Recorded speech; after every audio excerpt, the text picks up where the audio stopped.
Hello दोस्तों, आज के इस वीडियो में हम CHS 11th क्लास के मैथ स्ट्रीम वाले स्टूडेंट के लिए 100 क्वेश्चन को देखेंगे। यह एक मॉडल पेपर है। यह आपके CHS एग्ज़ाम के लिए बहुत ही इम्पोर्टेंट हो सकता है, इसलिए आप इस पूरे मॉडल पेपर को हल करें और एक एक क्वेश्चन को कॉपी में नोट करके उसे याद करें और उसे तैयार करें, क्योंकि यह क्वेश्चन CHS के मैथ स्ट्रीम वाले बच्चों के लिए बहुत ही इम्पोर्टेंट है। इसलिए आप यह पूरा वीडियो ज़रूर देखिएगा। आप एक बार पूरे क्वेश्चन को देख लीजिए। पूरे 100 क्वेश्चन हैं इसमें।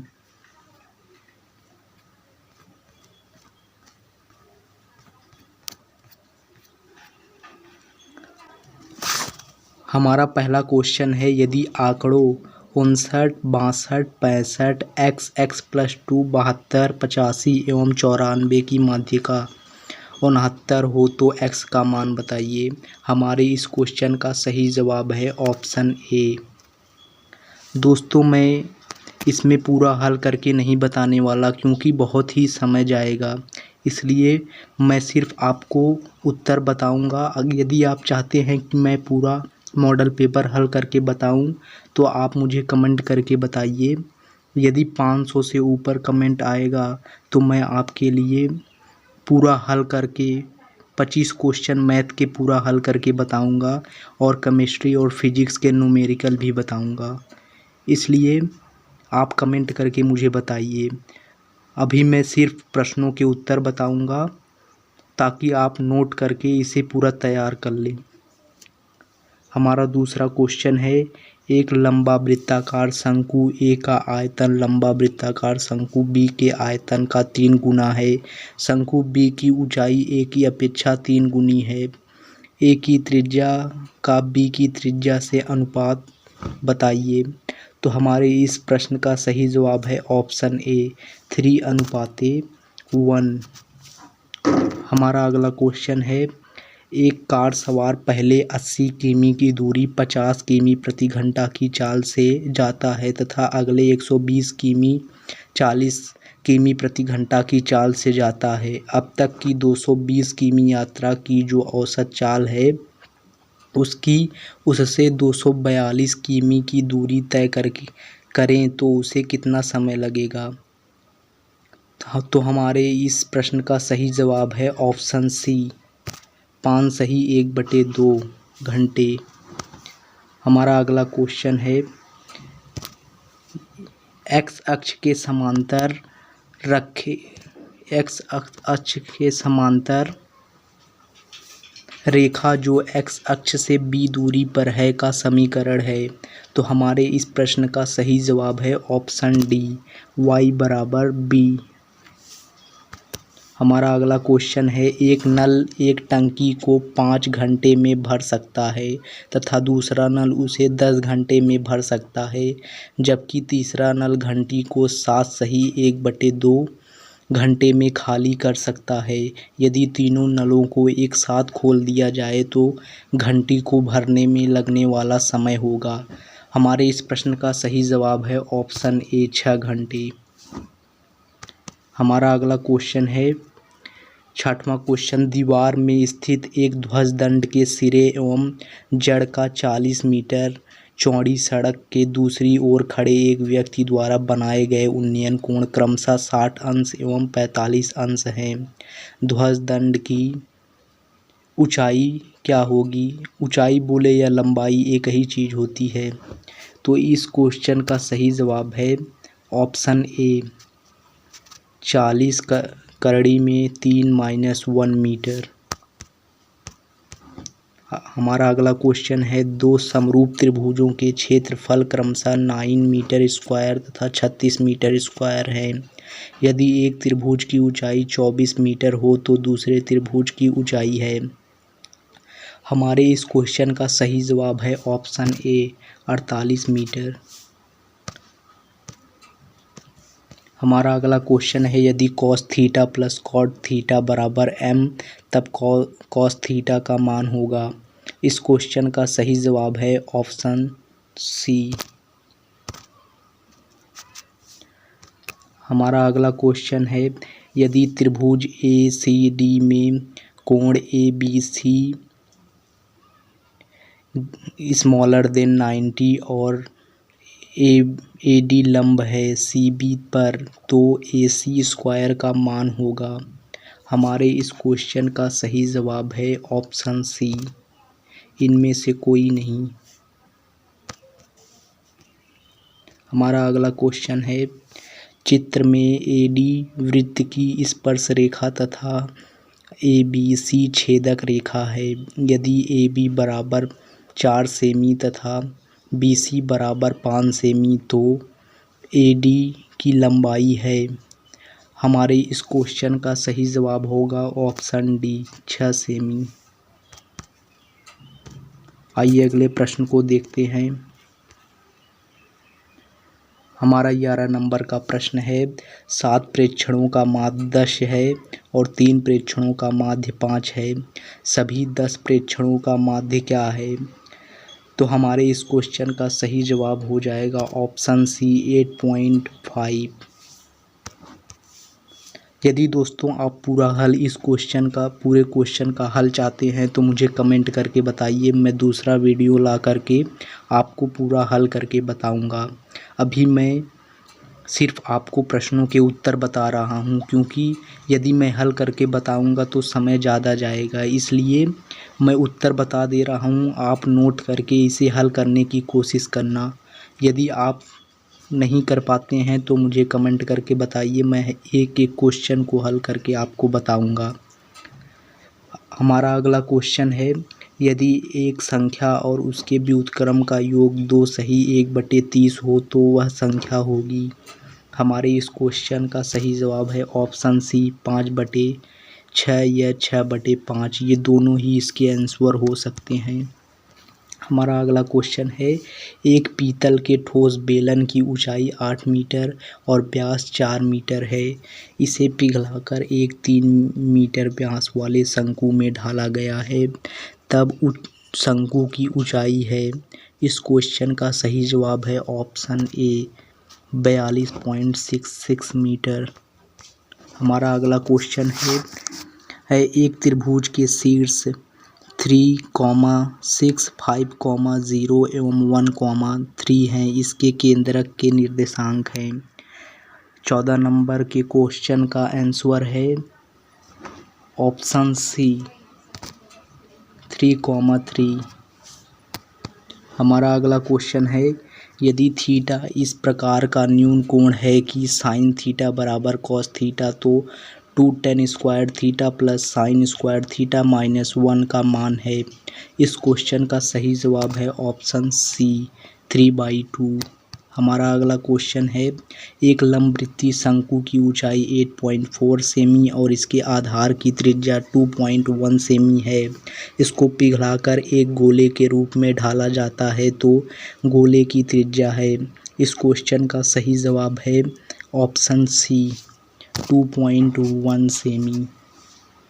हमारा अगला क्वेश्चन है, यदि x² + px + q तथा x² + lx + m का महत्तम समापवर्तक मसा x + k है तो k का मान बताइए। हमारे इस क्वेश्चन का सही जवाब है option B q - m/p - l। हमारा अगला क्वेश्चन है, एक मशीन के मूल्य में प्रत्येक वर्ष 20% की कमी होती है। यदि मशीन का वर्तमान मूल्य 20% है तब पिछले वर्ष मशीन का मूल्य क्या होगा? तो हमारे इस क्वेश्चन का सही जवाब है ऑप्शन ए। हमारा अगला क्वेश्चन है, निम्न चित्र में यदि कोण ADC बराबर 140 है तो कोण BAC का मान बराबर होगा। हमारा इस क्वेश्चन का आंसर है ऑप्शन सी 50 अंश। हमारा अगला क्वेश्चन है, किसी त्रिभुज के शीर्ष 0, 4, 6, 0 तथा 0, 8 है। त्रिभुज का क्षेत्रफल है। हमारे इस क्वेश्चन का सही जवाब होगा ऑप्शन ए 12। हमारा अगला क्वेश्चन है,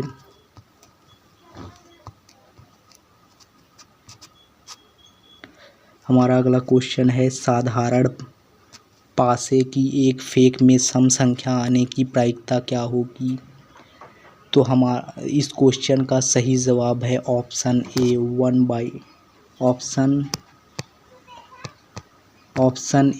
1/2। यदि दोस्तों आपसे कुछ भी पूछता है भाज्य संख्या आने की प्रायिकता, यह सम संख्या आने की प्रायिकता, विषम संख्या आने की प्रायिकता, अभाज्य संख्या आने की प्रायिकता, आपको किसी भी प्रकार से घुमा के प्रश्न को दे सकता है, तो आपका हर प्रश्न का यही एक ही आंसर होगा 1/2।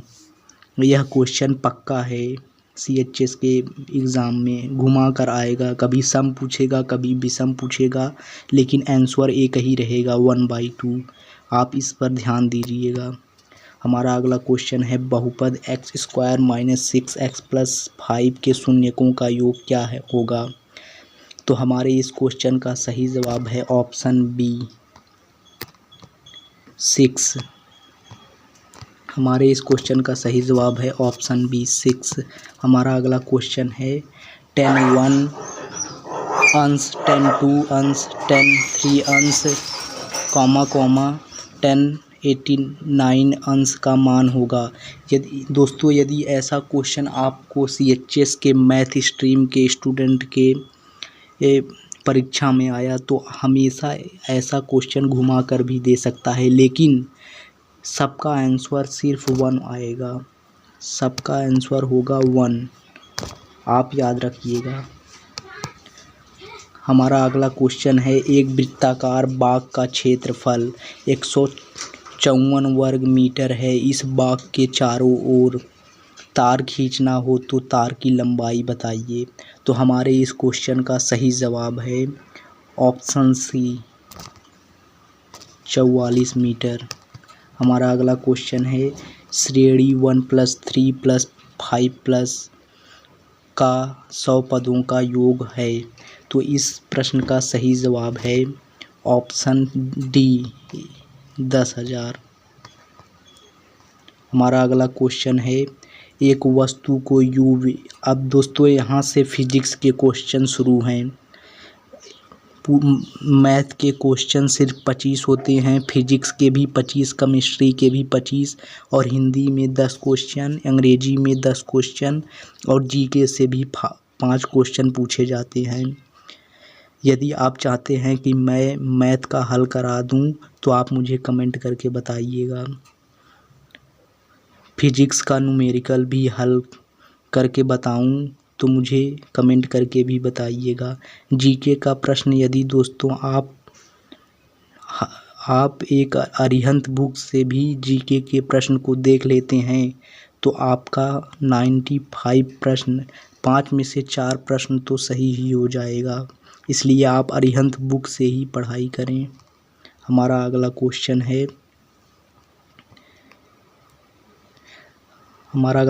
है एक वस्तु को u वेग से ऊपर की तरफ फेंका जाता है। न्यूनतम ऊंचाई h तक पहुंचने के लिए वह उठेगा। इस क्वेश्चन का सही जवाब है ऑप्शन बी u²/2g।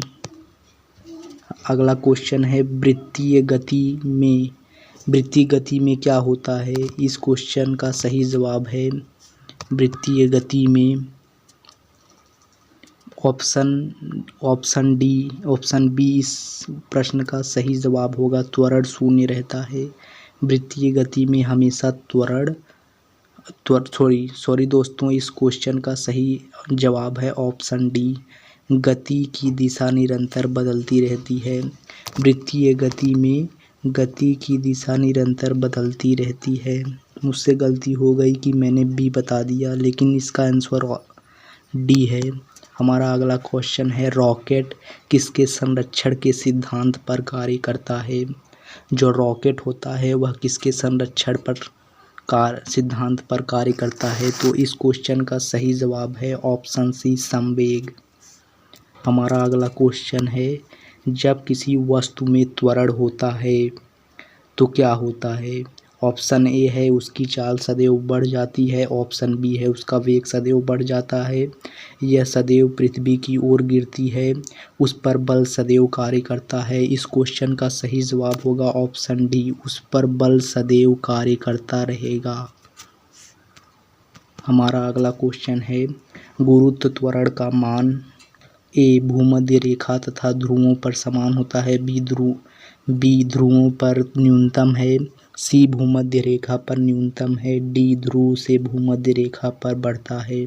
इस क्वेश्चन का सही जवाब होगा ऑप्शन सी, भूमध्य रेखा पर न्यूनतम होता है।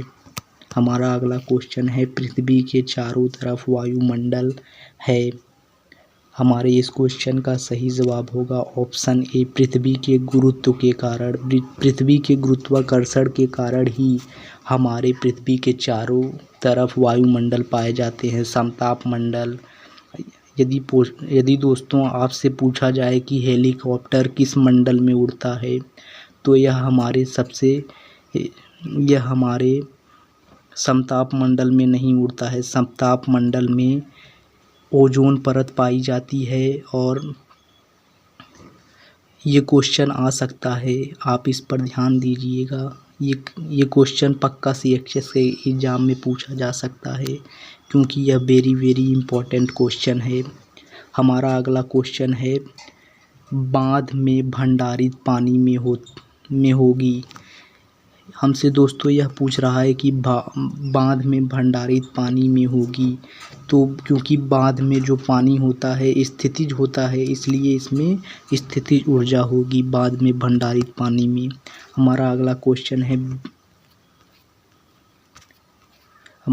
क्वेश्चन है दोस्तों, आपको दिखाई नहीं दे रहा होगा, लेकिन कुछ मैं बड़ा कर दे रहा हूँ। अब देखिए हमारा 33 नंबर का क्वेश्चन है उड़ते पक्षी में क्या होता है। जब पक्षियाँ उड़ती रहती हैं तो क्या होता है, तो हमारे इस प्रश्न का सही जवाब होगा स्थितिज तथा गतिज ऊर्जा दोनों है। क्या होता है जब पक्षी उड़ता है, स्थितिज तथा गतिज ऊर्जा दोनों होता है। इस प्रश्न का सही जवाब यह है।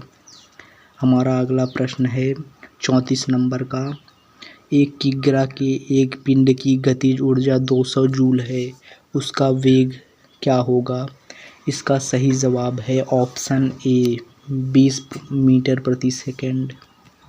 हमारा अगला क्वेश्चन है स्वर ऐसी ध्वनि है जिसमें क्या होता है। स्वर एक ऐसी ध्वनि है जिसमें, हमारे इस प्रश्न का सही जवाब होगा ऑप्शन सी, एकल आवृत्ति होती है। स्वर एक ऐसी ध्वनि है जिसमें एकल आवृत्ति होती है।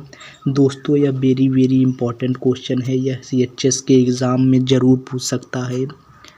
यह हर स्ट्रीम वाले बच्चों के लिए इम्पोर्टेंट है, बायोलॉजी के लिए भी यह बहुत ही इम्पोर्टेंट क्वेश्चन है।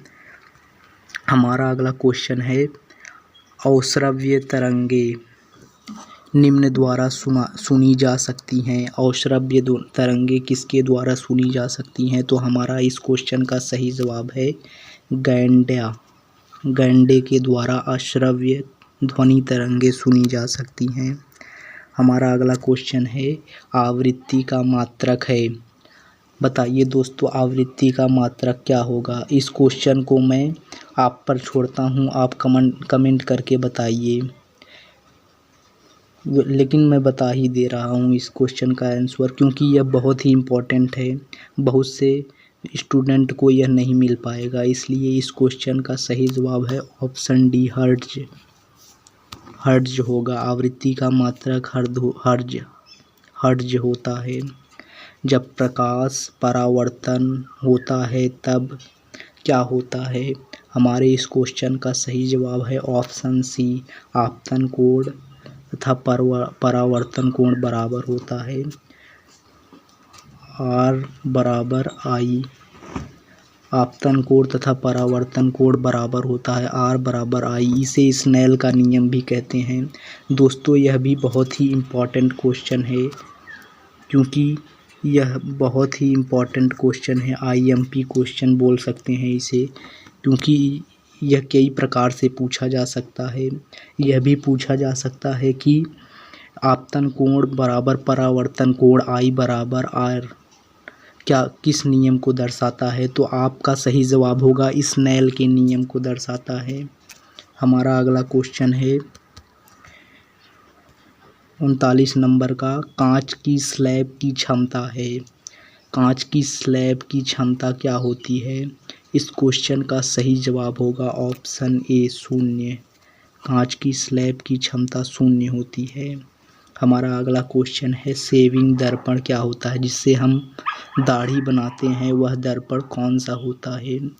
जो बार्बर अपनी दुकानों में लगाते हैं उस दर्पण को हम शेविंग दर्पण कहते हैं। वह दर्पण होता है अवतल दर्पण। वह दर्पण कौन सा होता है? अवतल दर्पण, क्योंकि हमेशा अवतल दर्पण बड़ा चित्र बनाता है। तो हमारा अगला क्वेश्चन है तारों के टिमटिमाने का कारण है। 41 नंबर का क्वेश्चन है तारों के टिमटिमाने का कारण क्या है? इस क्वेश्चन का सही जवाब है ऑप्शन बी परिवर्ती अपवर्तनांक की विभिन्न सतहों द्वारा प्रकाश का अपवर्तन होता है, इसलिए हमें तारे टिमटिमाते हुए नजर आते हैं, इसका यह कारण है। इसका सही जवाब है ऑप्शन बी। हमारा अगला क्वेश्चन है गहरे समुद्र में पानी के नीले रंग का कारण है। 42 नंबर क्वेश्चन का सही जवाब है ऑप्शन सी प्रकाश का प्रकीर्णन। यदि रंग से संबंधित कोई भी क्वेश्चन पूछता है तो उसका सिर्फ एक ही जवाब होगा प्रकाश का प्रकीर्णन। आप याद रखना यह क्वेश्चन भी बहुत ही IMP क्वेश्चन है, यह पूछ सकता है, महत्वपूर्ण क्वेश्चन है ये। हमारा अगला क्वेश्चन है विद्युत धारा का SI मात्रक है। यह भी बहुत इम्पोर्टेंट क्वेश्चन है दोस्तों, इसलिए आप इसे कॉपी में नोट जरूर कीजिएगा। हमारे इस क्वेश्चन का सही जवाब है ऑप्शन बी एम्पियर। विद्युत धारा का SI मात्रक है एम्पियर। विद्युत धारा का SI मात्रक होता है एम्पियर। और आपसे एक क्वेश्चन और भी पूछ सकता है कि विद्युत धारा का सूक्ष्म मात्रक कौन सा होता है? तो वो गैल्वेनोमीटर होता है, वह सूक्ष्म धारा को मापता है। यह भी क्वेश्चन आप नोट कर लीजिएगा। हमारा 44 नंबर का क्वेश्चन है एक बल्ब पर 2.5 वोल्ट 500 मिली एम्पियर अंकित है, इसकी शक्ति है। तो हमारे इस क्वेश्चन का सही जवाब होगा ऑप्शन बी 1.25 वाट। ऑप्शन बी का इसका सही जवाब है। हमारा अगला क्वेश्चन है सामान्यतः प्रयोग होने वाली फ्यूज तार बनी होती है। फ्यूज तार किसका बना होता है? तो हमारे इस क्वेश्चन का सही जवाब है ऑप्शन बी तांबा टीन तथा शीशे के स्लाव से। जब हम इनको गर्म करके पिघला के आपस में करते हैं तो हमें मिलता है फ्यूज तार, तब हमें मिलता है। यह 3 चीज़ से बना होता है, तांबा टीन शीशा। यह भी क्वेश्चन आपसे पूछ सकता है, बहुत ही इम्पोर्टेंट है। अगला क्वेश्चन हमारा है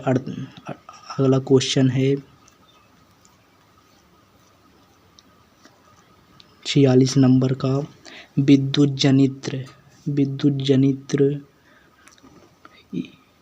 जनित्र क्या है? इस क्वेश्चन का मतलब है। तो हमारे इस क्वेश्चन का सही जवाब होगा ऑप्शन डी ऊर्जा का रूपांतरित करता है। विद्युत जनित्र क्या करता है? ऊर्जा को रूपांतरित करता है। हमारा अगला क्वेश्चन है चुंबकीय क्षेत्र रेखाएं। हमारा 45 नंबर का क्वेश्चन है चुंबकीय क्षेत्र रेखाएं। इस क्वेश्चन का सही जवाब होगा कहीं भी एक दूसरे को प्रतिच्छेद नहीं करती हैं, क्योंकि यदि चुंबकीय क्षेत्र रेखाएं यदि एक दूसरे को प्रतिच्छेद कर देंगी तो उसकी 2 दिशा हो जाएगी और यह संभव नहीं है। इसलिए इसका सही जवाब हो जाएगा कहीं भी एक दूसरे को प्रतिच्छेद नहीं करती हैं। हमारा अगला क्वेश्चन है फ्लेमिंग के वाम हस्त का प्रयोग निम्न में से किसकी दिशा ज्ञात करने के लिए किया जाता है?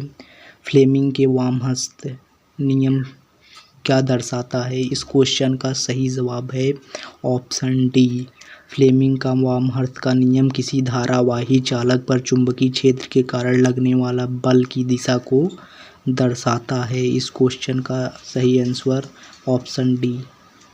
हमारा अगला क्वेश्चन है तापीय विद्युत संयंत्र में उपयोग होने वाला ईंधन है। हमारे इस क्वेश्चन का सही जवाब है ऑप्शन डी, जीवाश्म ईंधन। जीवाश्म ईंधन जो है तापीय विद्युत संयंत्र में उपयोग होने वाला ईंधन है। हमारा अगला क्वेश्चन है सौर ऊर्जा ही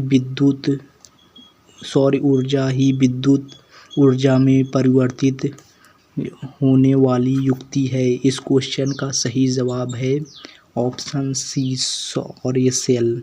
इस क्वेश्चन का सही जवाब है सौर सेल।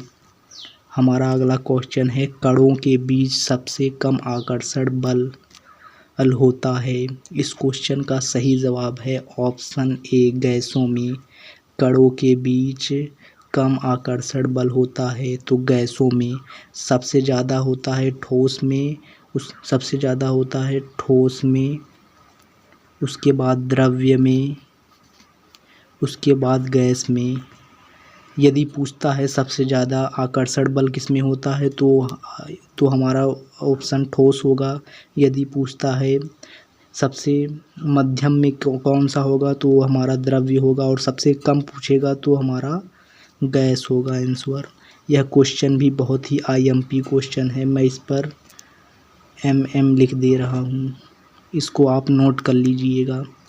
हमारा अगला क्वेश्चन है कणों के मध्य सबसे कम स्थान होता है।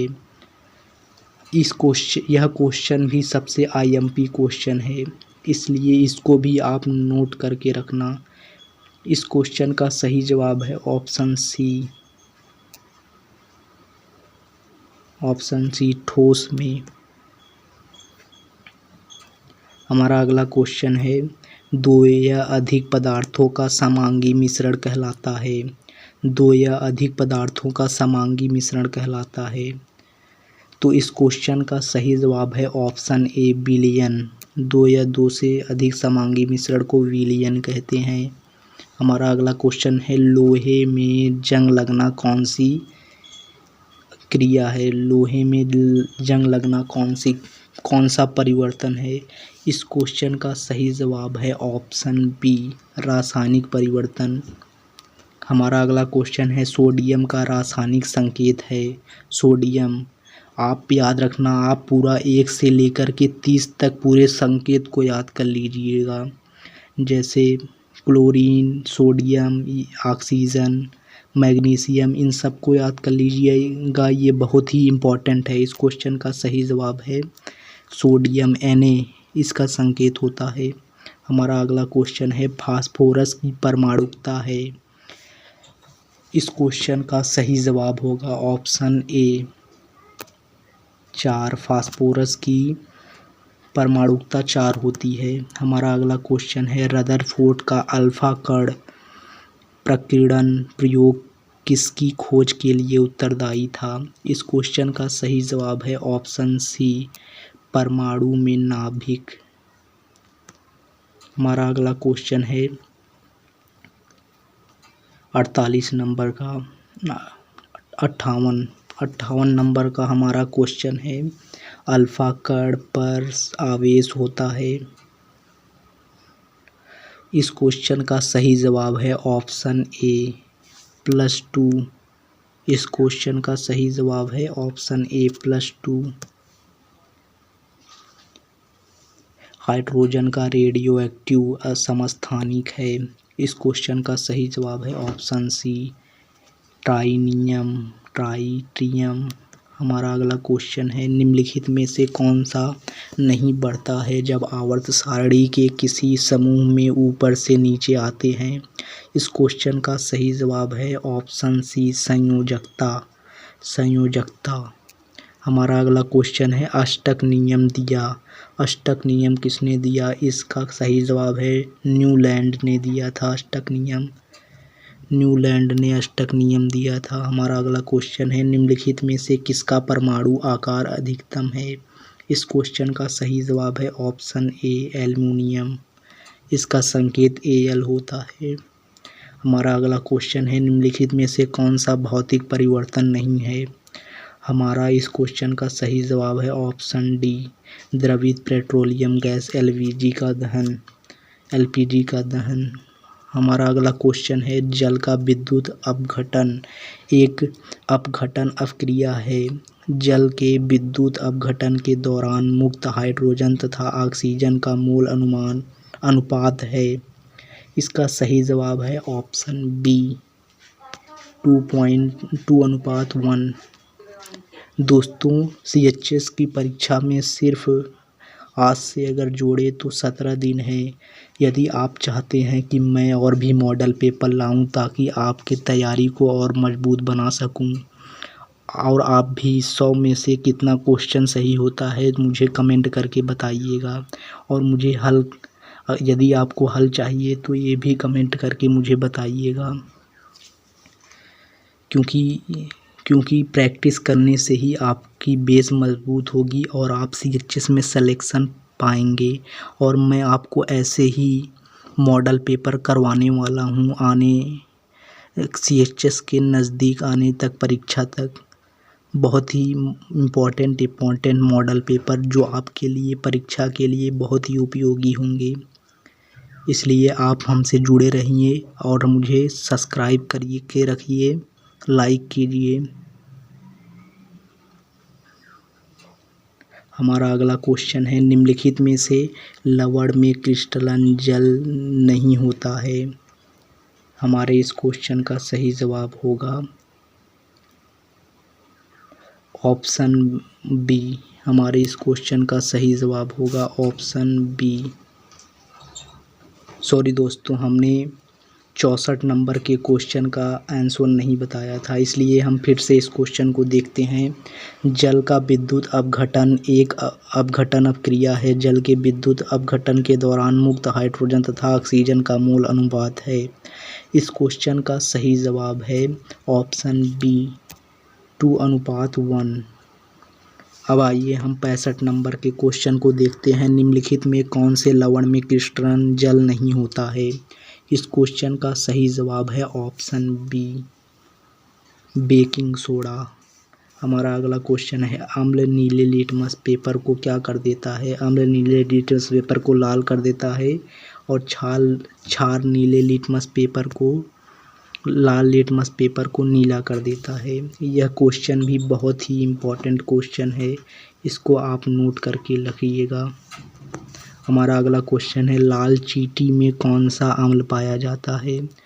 यदि आपसे पूछता है मधुमक्खी में, लाल चींटी में, क्वेश्चन कैसे भी घुमा के आएगा, आपका आंसर हमेशा फार्मिक अम्ल ही होगा।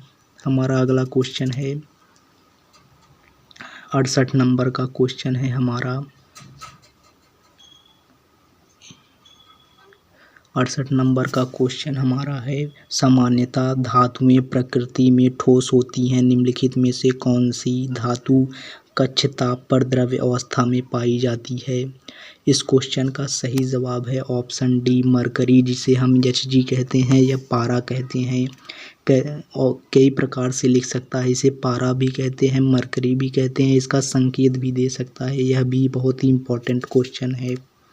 हमारा अगला क्वेश्चन है, सामान्यतः धातुएं विद्युत की कुचालक होती हैं। निम्नलिखित में से कौन सी विद्युत की सुचालक है। सामान्यतः धातुएं विद्युत की कुचालक होती हैं। निम्नलिखित में से कौन सी विद्युत की सुचालक होती है। तो इस क्वेश्चन का सही जवाब है ऑप्शन बी, ग्रेफाइट, जिसे पेंसिल में पाया जाता है। दोस्तों, यह क्वेश्चन भी बन सकता है कि पेंसिल में कौन सी अधातु पाई जाती है, तो वह ग्रेफाइट होगा। हमारा अगला क्वेश्चन है 70 नंबर का, निम्नलिखित अधातुओं में से कौन द्रव्य है। इस क्वेश्चन का सही जवाब होगा ऑप्शन बी, ब्रोमीन द्रव्य अवस्था में पाई जाती है। हमारा अगला क्वेश्चन है, निम्नलिखित यौगिकों में से किसमें -OH प्रकार्यात्मक समूह होता है। तो इस क्वेश्चन का सही जवाब है ऑप्शन बी, ब्यूटेनॉल। हमारा अगला क्वेश्चन है, बगमिस्टन फुरेरीन अपर रूप है। तो इस क्वेश्चन का सही जवाब है कार्बन का अपर रूप है। कार्बन के महत्वपूर्ण अपर रूप हीरा है, उसके बाद ग्रेफाइट है। ये सब आप याद रखिएगा क्योंकि क्वेश्चन कैसे भी घुमा के आएगा। इन सब का आंसर या तो हीरा होगा या तो ग्रेफाइट होगा। आइए अगले प्रश्न को देखते हैं।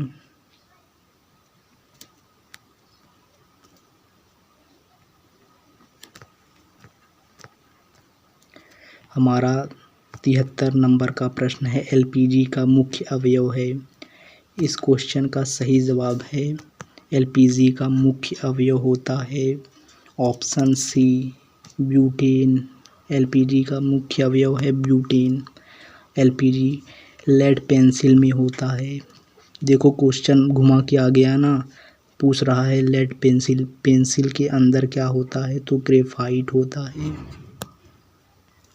आइए अगले क्वेश्चन को देखते हैं। जब पेट्रोल जलता है तो रासायनिक ऊर्जा परिवर्तित होती है। मतलब जब पेट्रोल जलता है तो रासायनिक ऊर्जा किस में बदलती है। इस क्वेश्चन का सही जवाब है ऑप्शन बी ऊष्मा में। हमारा अगला क्वेश्चन है, आय के अतिरिक्त विकास को जानने का निम्नलिखित में से कौन सा अन्य ढंग है। दोस्तों यहाँ से हमारे जीके के प्रश्न आ गए। 5 जीके के प्रश्न होंगे। जीके का भी प्रश्न इम्पॉर्टेंट है यह वाला। इस क्वेश्चन का सही जवाब है ऑप्शन ए सुरक्षा। हम विकास की दर को सुरक्षा से भी नाप सकते हैं।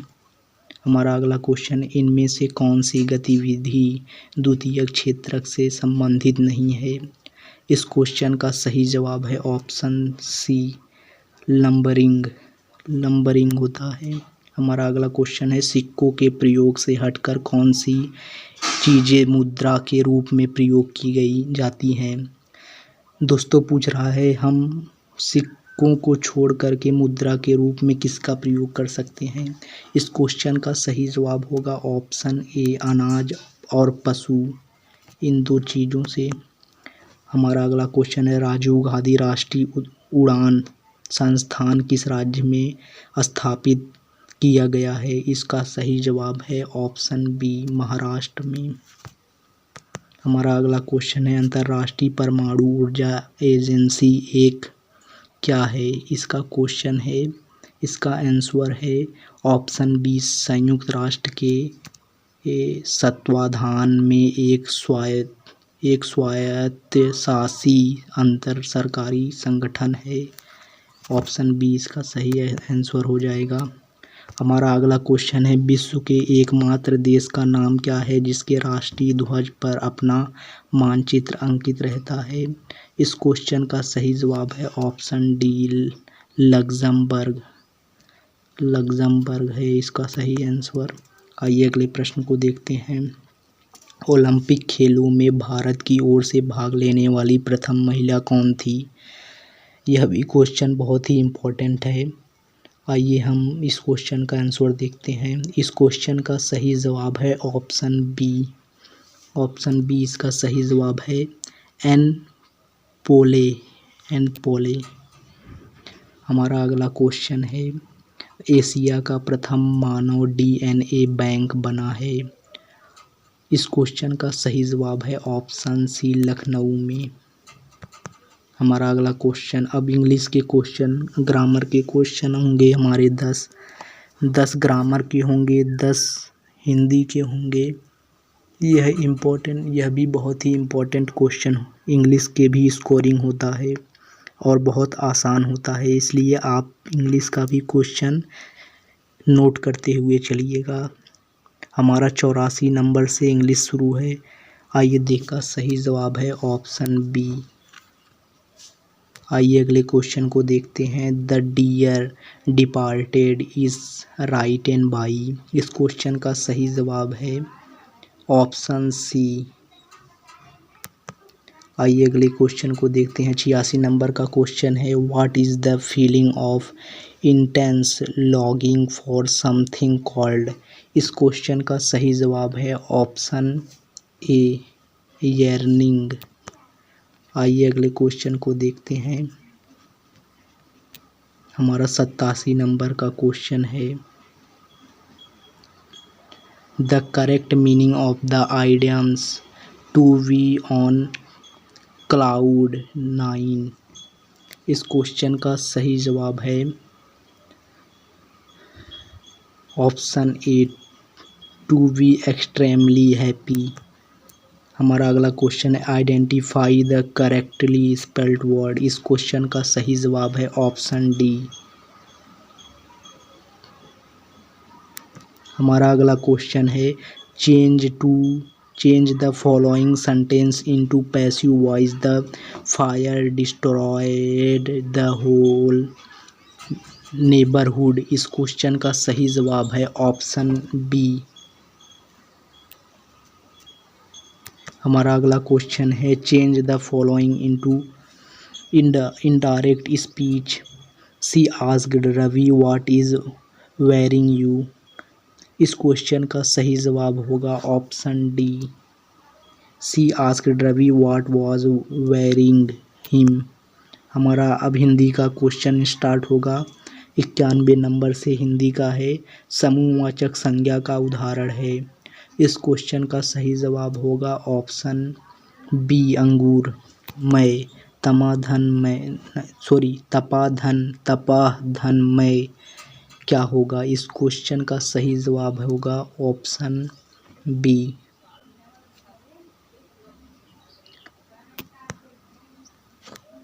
आइए अगले क्वेश्चन को देखते हैं। हमारा 93 नंबर का क्वेश्चन है चंद्रमौली में कौन सा समास है।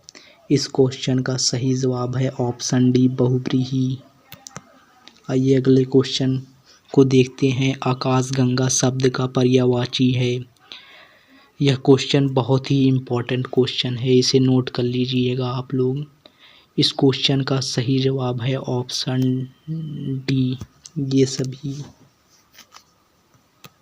आइए अगले क्वेश्चन को देखते हैं। निम्नलिखित में से कौन सखी का पर्याय शब्द नहीं है। इस क्वेश्चन का सही जवाब है ऑप्शन डी सधवा। इस सदै शब्द का विलोम होगा। इस क्वेश्चन का सही जवाब है ऑप्शन बी निर्दय। सदै शब्द का विलोम क्या होगा, निर्दय। विलोम शब्द आप लोग तैयार कर लीजिएगा क्योंकि ये एक क्वेश्चन विलोम शब्द से पक्का आएगा। उपकार को भूल जाने वाला। और याद रखना ये भी क्वेश्चन आपकी CHS के एग्ज़ाम में एक क्वेश्चन पक्का आ जाएगा। यह कौन सा क्वेश्चन, अनेक शब्द के एक शब्द, ये वाला क्वेश्चन उपकार को भूल जाने वाला, इसका एक शब्द हमें बताना है। इसका सही जवाब होगा ऑप्शन डी कृतघ्न। हमारा अगला क्वेश्चन है अभिशंसा में कौन सा उपसर्ग है। अभिशंसा में कौन सा उपसर्ग है। इस क्वेश्चन का सही जवाब है ऑप्शन बी अभी। ऑप्शन बी अभी। और याद रखना उपसर्ग और प्रत्यय आपके एग्ज़ाम में ज़रूर आने वाला है एक क्वेश्चन, इसे तैयार कर लीजिएगा। हमारा अगला क्वेश्चन है दांत खट्टे करना का अर्थ इनमें से क्या है। और याद रखिएगा मुहावरा एक क्वेश्चन पक्का है, इसलिए मुहावरे आप कुछ तैयार कर लीजिएगा। हमारा अगला इस क्वेश्चन का आंसर है दांत। इस क्वेश्चन का सही जवाब है हरा देना। आइए 100 नंबर के क्वेश्चन को देखते हैं। यह लास्ट क्वेश्चन है घासीराम कोतवाल के रचनाकार कौन हैं।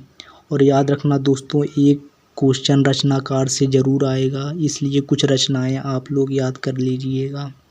इस क्वेश्चन का सही जवाब है ऑप्शन डी विजय तेंदुलकर। दोस्तों यदि आपको वीडियो पसंद आया हो तो आप वीडियो को लाइक कीजिए, सब्सक्राइब कीजिए और मुझे बताइए कि आप इस क्वेश्चन के हल चाहते हैं तो कमेंट कीजिए। मैं आपके लिए एक और वीडियो लाऊंगा। यदि आप चाहते हैं कि कॉमर्स वालों के लिए भी आए तो आप कमेंट करके बताएं, मैं कॉमर्स वालों के लिए भी एक मॉडल पेपर करवा दूंगा। इस वीडियो को अब समाप्त करते हैं। जय हिंद।